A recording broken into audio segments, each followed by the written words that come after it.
Salve, salve amigos, aqui é Reginaldo Cabral e esse é mais um Eu Vim de História, um podcast onde você aprende história de uma maneira mais leve, de uma maneira mais tranquila e de uma maneira mais suave.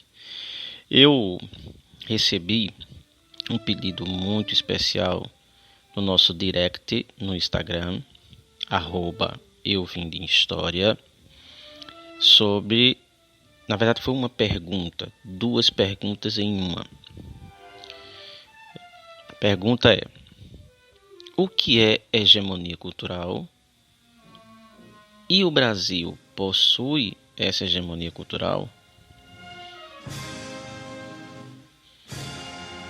Como foi uma pergunta extremamente provocante, eu reservei um podcast para responder não só a primeira indagação, mas a segunda, que aí precisa de um pouco mais de tempo.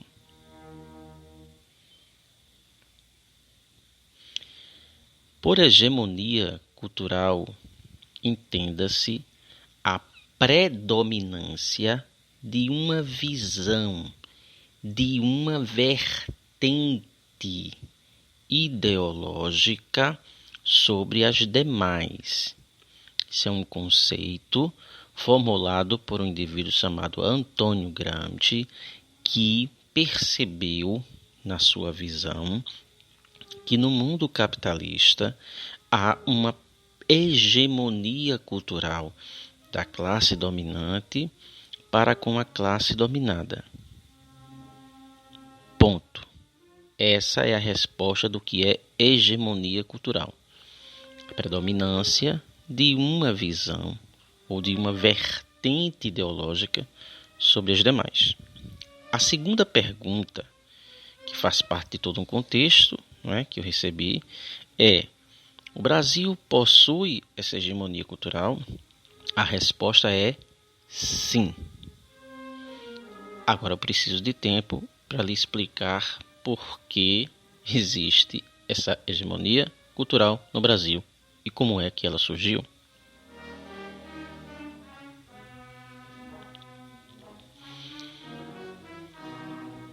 Desde o início do século passado, movido por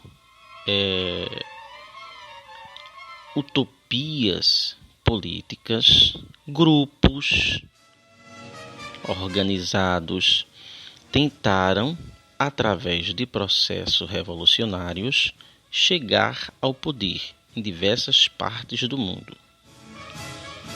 No Brasil, isso não foi diferente.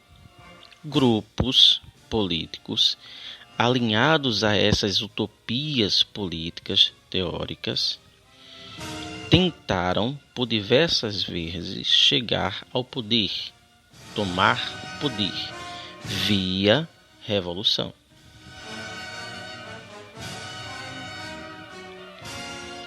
Isso começa a surgir desde a década de 20, ganha corpo na década de 30, na década de 40, na década de 50 vai ficando mais robusto e na década de 60 que é o embate principal.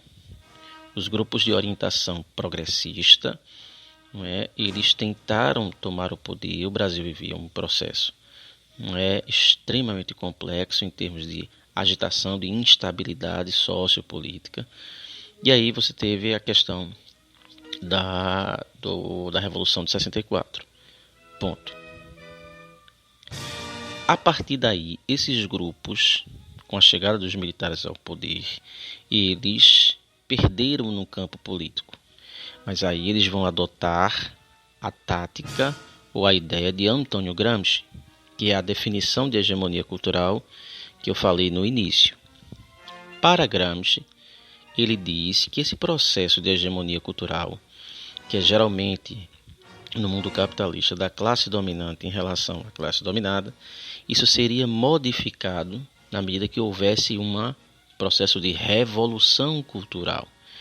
A revolução cultural era o meio pela qual a classe dominada iria reverter a ordem dessa hegemonia.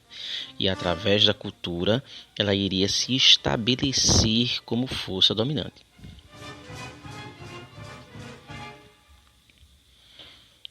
De modo que desde a década de 60, esses grupos de orientação progressista, eles passaram a dominar o cenário cultural brasileiro, dominando os centros acadêmicos, os grêmios estudantis, etc.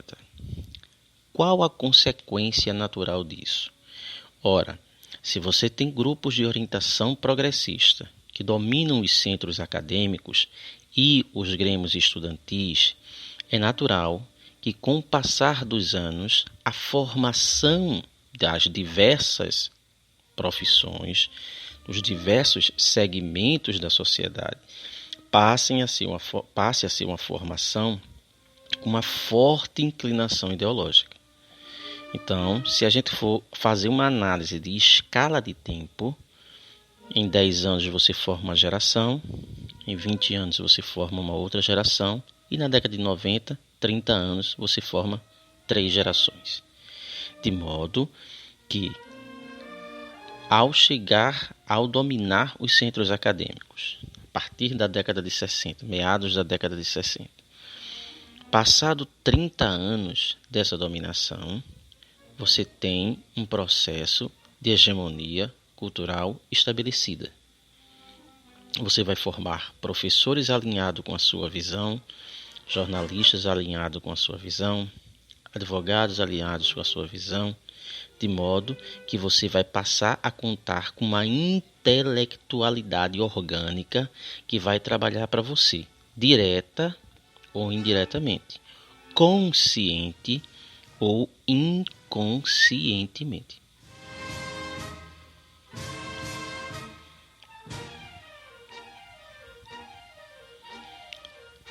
E aí você me pergunta, quais as consequências desse processo de hegemonia cultural? Elas são benéficas? Elas são maléficas? A pergunta é muito simples. Ela é extremamente maléfica e presta um desserviço ao processo de crescimento cognitivo como um todo. Assim, nós temos uma principal consequência desse processo de hegemonia cultural e nós temos subproduto desse processo de hegemonia cultural. Então, a principal consequência é você tornar a cultura a serviço da política. Você diminui a cultura e passa a utilizá-la como um instrumento de dominação. Você subordina a cultura, que é a nobreza da alma humana, e você submete ela ao poder do Estado, que usará a cultura, seja no âmbito educacional, seja no âmbito artístico, vai utilizar a cultura para retroalimentação da sua burocracia.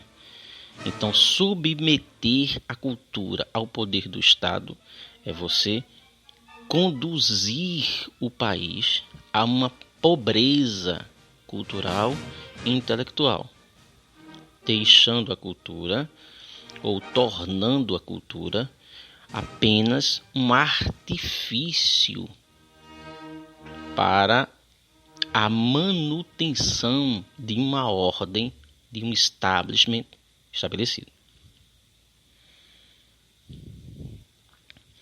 Os subprodutos dessa principal consequência, que é a submissão da cultura ao Estado, é justamente a pobreza do debate. Você tem um empobrecimento do debate, porque na medida que você tem uma visão que predomina, você não dá espaço ao contraditório, você não permite que ideias contrárias à sua venham a surgir. Ora, o conhecimento, ele pressupõe que ele surge de um processo de discussão. E através da discussão, as ideias, ao serem confrontadas, elas vão amadurecendo, e cristalizando sedimentando determinadas concepções. Na medida que você não permite o contraditório, você empobrece o debate. Mesmo quando esse contraditório surge, como você tem o poder hegemônico, você caricatura essa ideia contraditória, rotulando-a como quiser, geralmente em termos depreciativos.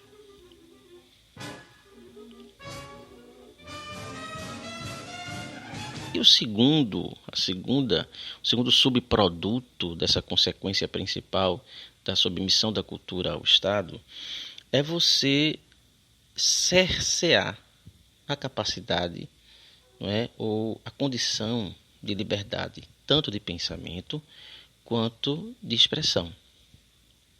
Na medida que você é hegemônico, você não permite que ideias contrárias às suas venham a surgir, ou você caracteriza, você promove um estereótipo dessas ideias contraditórias a priori, você está cerceando os indivíduos de pensar diferente.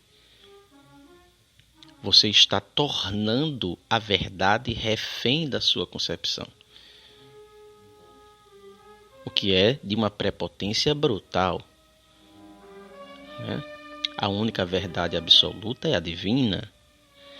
A verdade surge do conflito, da oposição, do contraditório. Não permitir o surgimento, ou não dar espaços a pensamentos contraditórios, contrários à sua visão, é você trabalhar indiretamente para um processo de cerceamento das liberdades de pensamento, de expressão individuais, tornando o seu contexto cultural, embora classificado como democrático, um ambiente de extrema visão antidemocrática, que é o que sofre hoje quem tenta pensar contra o establishment, contra as ideias progressistas que dominam todos os centros acadêmicos e todas as produções acadêmicas. E isso engrossado, obviamente, por todo um sistema midiático que está alinhado ideologicamente a essa hegemonia cultural. Espero ter respondido. Eu queria pedir a vocês que se inscrevam lá no nosso Instagram, @euvimdehistoria, e se inscreva também no nosso canal do YouTube, @euvimdehistoria. Nós estamos programando já, lives, vídeos mais longos, mais minuciosos. Contamos com a sua presença, com o seu like, com a sua contribuição, com perguntas, com sugestões. Até lá, até um abraço, até a próxima.